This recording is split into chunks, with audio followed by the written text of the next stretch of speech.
Hi, welcome to Nifty bull runner Telugu.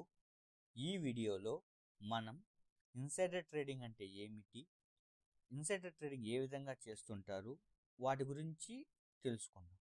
SEBI అంటే securities and exchanges board of India అనేది ఒక regulatory అన్నమాట. Stock మార్కెట్కి అండ్ కమోడిటీస్ మార్కెట్ని మొత్తాన్ని కంట్రోల్ చేస్తుండే రెగ్యులేటరీ అన్నమాట. అంటే బ్యాంక్స్కి ఆర్బీఐ ఎలాగో ఉండి మానిటర్ చేస్తూ కంట్రోల్ చేస్తుంటుందో అదేవిధంగా స్టాక్ మార్కెట్కి సెబీ అనేది రెగ్యులేటరీగా ఉంటుందండి. ఎక్కడైతే మనీ ఫ్లో ఎక్కువ ఉంటుందో అక్కడ ఫ్రాడ్స్ అనేవి కూడా ఎక్కువ ఉంటాయి.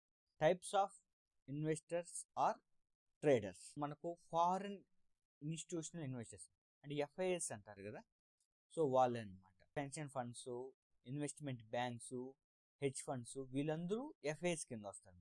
ఇన్వెస్ట్మెంట్ బ్యాంక్స్ అంటే మనకు యుఎస్లో చెప్పుకోవాలంటే JP Morgan Chase, bank of America, Wells Fargo, Morgan Stanley, ఈ బ్యాంక్స్ అన్నీ వచ్చి ఇన్వెస్ట్మెంట్ బ్యాంక్స్ అనమాట. వీళ్ళు మన స్టాక్ మార్కెట్లోకి వచ్చి ఇన్వెస్ట్ చేస్తూ ఉంటారు, ప్లస్ అలానే ట్రేడింగ్ కూడా చేస్తూ ఉంటారు అనమాట.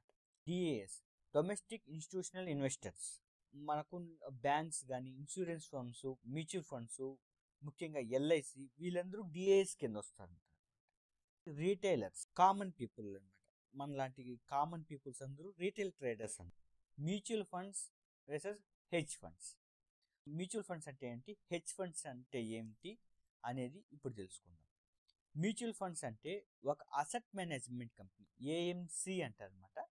Asset management company or banks అనేవి అమౌంట్ కలెక్ట్ చేసి స్టాక్స్లో కానీ, బాండ్స్లో కానీ అట్రాక్టివ్ ప్రైస్ దగ్గర బై చేసి, అంటే ఇన్వెస్ట్ చేసి, మ్యూచువల్ ఫండ్స్ ఎవరైతే కొనింటారో వాళ్ళకి మ్యాక్సిమం ప్రాఫిట్స్ ఇచ్చేట్లుగా ట్రై చేస్తూ ఉంటారు అనమాట. ఈ మ్యూచువల్ ఫండ్స్, ఈ different types of mutual funds ఉన్నాయి. అంటే ఈక్విటీ మ్యూచువల్ ఫండ్స్, డెప్ట్ mutual funds, hybrid mutual funds. ఇవన్నీ మ్యూచువల్ ఫండ్స్ సపరేట్ వీడియో చేసేటప్పుడు చెప్తాం. So next hedge funds. Hedge funds అంటే మ్యూచువల్ ఫండ్స్ లాగానే ఉంటుంది, కాకపోతే ఇక్కడ బిగ్ క్లయింట్స్ ఉంటారు.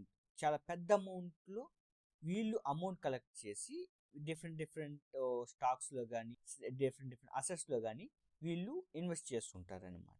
సో ఇండియాలో అయితే హెడ్జ్ ఫండ్స్లో ఇన్వెస్ట్ చేయలేం, ఓన్లీ మనకు మ్యూచువల్ ఫండ్స్ ఒకటే ఉన్నాయన్నమాట. మీకు చెప్పుకోవాలంటే బ్రక్షైర్ హాత్వే అనేది వారన్ బఫెట్ కంపెనీ. ఇది హెడ్జ్ ఫండ్స్కు బెస్ట్ ఎగ్జాంపుల్ అనమాట.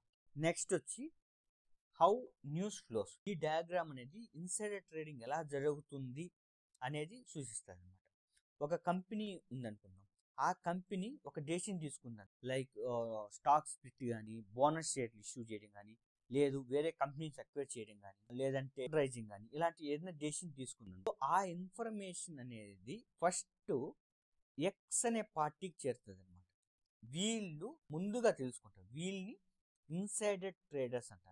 అంటే న్యూస్ అనేది బయటికి రాకముందే ఆ కంపెనీలో ఉన్న పర్సన్స్ ద్వారా వీళ్ళు ఫస్ట్ ఇన్ఫర్మేషన్ గ్యాదర్ చేసుకుంటారు. పాజిటివ్ న్యూస్ అయినా కానీ, లేదు బిగ్ నెగిటివ్ న్యూస్ అయినా కానీ, ఫస్ట్ వీళ్ళు పొజిషన్ తీసుకుంటారు ఎన్ఎస్ఆర్ బేస్ అంటే. సో కొద్ది రోజుల తర్వాత ఈ న్యూస్ అనేదాన్ని బయటికి స్ప్రెడ్ అవుతుంది. ఎలా స్ప్రెడ్ అవుతుంది? డిఫరెంట్ ఛానల్స్ ద్వారా, ప్లస్ లైక్ వెబ్సైట్స్ ద్వారా, మనీ కంట్రోల్, ఈ సైట్ల ద్వారా న్యూస్ అనేది బయటకు వస్తుంది. అలానే వీళ్ళు ఏం చేస్తారంటే ఎన్ఎస్సి బిఎస్సి కూడా ఆ న్యూస్ అనేది ఏది పాజిటివ్ ఆర్ నెగిటివ్, ఆ న్యూస్ అనేది అని చేరవేస్తారు. ఇక్కడికి న్యూస్ రాగానే వీళ్ళలో ఎవరైనా కొంతమంది ఉంటారనమాట, న్యూస్ ఛానల్స్లో కానీ, వీళ్ళు వెంటనే పొజిషన్ తీసుకునే ఛాన్స్ ఉంటుంది. అందరూ అని కాదు, కొంతమంది వెంటనే పొజిషన్ తీసుకుంటారు. నెక్స్ట్ ఈ న్యూస్ అనేది మనలాంటి రీటైల్ ట్రేడర్స్ చేరతారు. మనకు చేరే లోపు ఈ న్యూస్ ఆల్రెడీ ఈ insider traders plus news channels వాళ్ళు ఆల్రెడీ పొజిషన్ తీసుకో ఉంటారు. ఇక్కడ మనం ఎప్పుడైతే పొజిషన్ తీసుకుంటామో అప్పుడు ఈ రీటైల్ ట్రేడర్స్ ఎప్పుడైతే మనం ఎంటర్ అవుతుంటామో అప్పటికే ఆ స్టాక్ వాల్యూ అనేది పెరిగి ఉంటుంది. సో హైయర్ ప్రైస్ అప్పుడు ఈ ఇన్సైడర్ ట్రేడర్స్ వాళ్ళ ప్రాఫిట్ని బుక్ చేసుకుంటారు. సో ఈ విధంగా ఇన్సైడర్ ట్రేడింగ్ అనేది స్టాక్స్లో జరుగుతూ ఉంటుంది.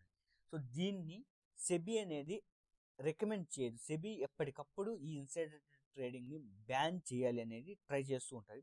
ఎవరైతే ఇన్సైడర్ ట్రేడింగ్ పాల్పడి ఉంటారో ఒకవేళ బయటపడింది అనుకోండి, సో వాళ్ళందరికీ ఫైన్ వేస్తూ ఉంటుంది సెబీ. సో స్టాక్స్లోనే వేరే దగ్గర జరగదు ఈ ఇన్సైడర్ ట్రేడింగ్ అని అంటే మ్యూచువల్ ఫండ్స్లో కూడా జరుగుతూ ఉంటుంది. అది ఎలానో చూద్దాం. Insider trading in mutual fund ప్రతి ఒక్క మ్యూచువల్ ఫండ్స్ లో జరుగుతుంది అని కాదు, కొన్ని సంస్థల్లో ఎవరో ఒకరిద్దరు చేస్తూ ఉంటారు. ఇలాంటివి కూడా ఆ కంపెనీలు మ్యూచువల్ ఫండ్స్ కంపెనీలు రికమెండ్ చేయవు, ఎంకరేజ్ చేయవు అనమాట. వాళ్ళని కూడా బ్యాన్ చేయాలి అనేసి ట్రై చేస్తూ ఉంటుంది. కాకపోతే ఎక్కడో దగ్గర జరుగుతూ ఉంటాయి. ఇప్పుడు ఒక mutual fund company AMC asset management company కొన్ని స్టాక్స్లలో రీసెర్చ్ చేసి ఆ స్టాక్స్ని బై చేద్దాం అని డెసిషన్ తీసుకుంది అనుకుందాం, లేదు సెల్ చేద్దామని డెసిషన్ తీసుకుంది అనుకుందాం. ఇదొక ఇన్సైడర్ ఇన్ఫర్మేషన్.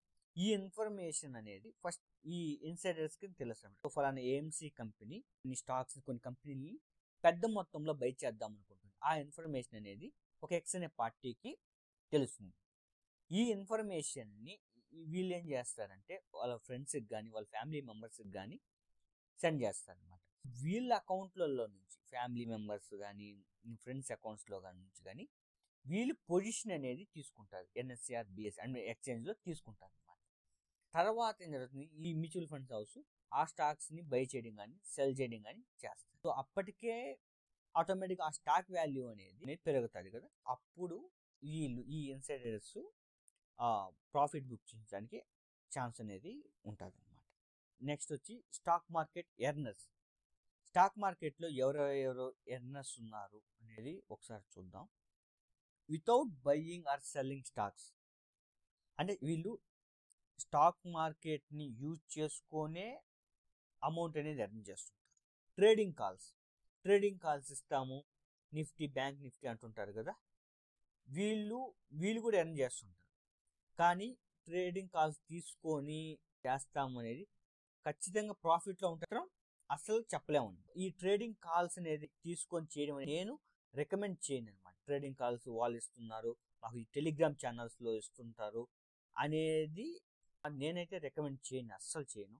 మనం కూడా ఎక్కడ ఈ ట్రేడింగ్ కాల్స్ అనేది ఎక్కడ ప్రొవైడ్ చేయం. లాస్ట్ ఫ్యూచర్లో కూడా మనం ఎప్పుడు ప్రొవైడ్ చేయము ఈ ట్రేడింగ్ కాల్స్. ఎక్కడైనా మన ఛానల్ ద్వారా కానీ ఏమైనా ఎవరైనా ట్రేడింగ్ కాల్స్ ఇస్తున్నాము అని అంటే అస్సలు నమ్మవద్దు, అస్సలు నమ్మద్దు. నెక్స్ట్ వచ్చి ఇన్వెస్ట్మెంట్ టిప్స్. చాలా మంది ఇన్వెస్ట్మెంట్ టిప్స్ ఇస్తుంటారు అనమాట. మీరు ఈ స్టాక్స్ బై చేయండి పెరుగుతాయి, సో వాటిలో మేము కమిషన్ తీసుకుంటాము అంటుంటారు. వాళ్ళు కూడా ఎర్న్ చేస్తుంటారు, కమిషన్ బేస్లలో ఎర్న్ చేస్తుంటారు. సో దీన్ని కూడా దాదాపు నేను రికమెండ్ అయితే చేయమన్నమాట, ఇన్వెస్ట్మెంట్ టిప్స్ అనమాట. వీటిని కూడా రికమెండ్. నెక్స్ట్ వచ్చి స్టాక్ మార్కెట్ ట్రైనర్స్. ట్రైనింగ్ ఇస్తుంటారు, ఎంతో కొంత అమౌంట్ తీసుకొని ఒక 30 days కోర్సుని పెట్టి సో వాళ్ళు ట్రైనింగ్ ఇస్తారు అన్నమాట. ఈ ఇండికేటర్స్ తర్వాత వచ్చి టెక్నికల్ అనాలిసిస్ ఇవన్నీ చెప్తుంటారు. మీరు ట్రైనింగ్ తీసుకున్నంత మాత్రాన మీరు 100% ప్రాఫిట్లో ఉంటారు, మీరు స్టాక్ మార్కెట్లో నుంచి సక్సెస్ అయిపోతారంటే అస్సలు కాదండి. సో ట్రేడింగ్ అనేది స్టాక్ మార్కెట్ ఇన్వెస్ట్మెంట్ అనేది మొత్తం మీ సైకాలజీని బట్టి ఉంటుంది, మీ ఎమోషన్తో కూడి ఉంటుంది. నెక్స్ట్ వచ్చి యూట్యూబర్స్ అంటే ఇప్పుడు న్యూస్ ప్రొవైడ్ చేస్తుంటారు. నెక్స్ట్ వచ్చి రికమెండేషన్, ఈ స్టాక్ కొనుక్కోవచ్చు అని చెప్తూ ఉంటారు అన్నమాట. So daily end of the day వాళ్ళు ఏం చేస్తారంటే ఈరోజు మార్కెట్ ఎంత పెరిగింది, లేదా ఎంత పడింది ప్రొవైడ్ చేస్తూ ఉంటారు వీళ్ళు కూడా. సో యూట్యూబ్ నుంచి ఎర్న్ చేస్తుంటారు. Next news channels like CNBC, వీళ్ళల్లో ఆ మార్కెట్కి సంబంధించిన న్యూస్ అనేదాన్ని పబ్లిష్ చేస్తుంటారు. ఇలా కూడా వీళ్ళు యాడ్స్ నుంచి ఎక్కువగా అమౌంట్ అనేదాన్ని ఎర్న్ చేస్తుంటారు.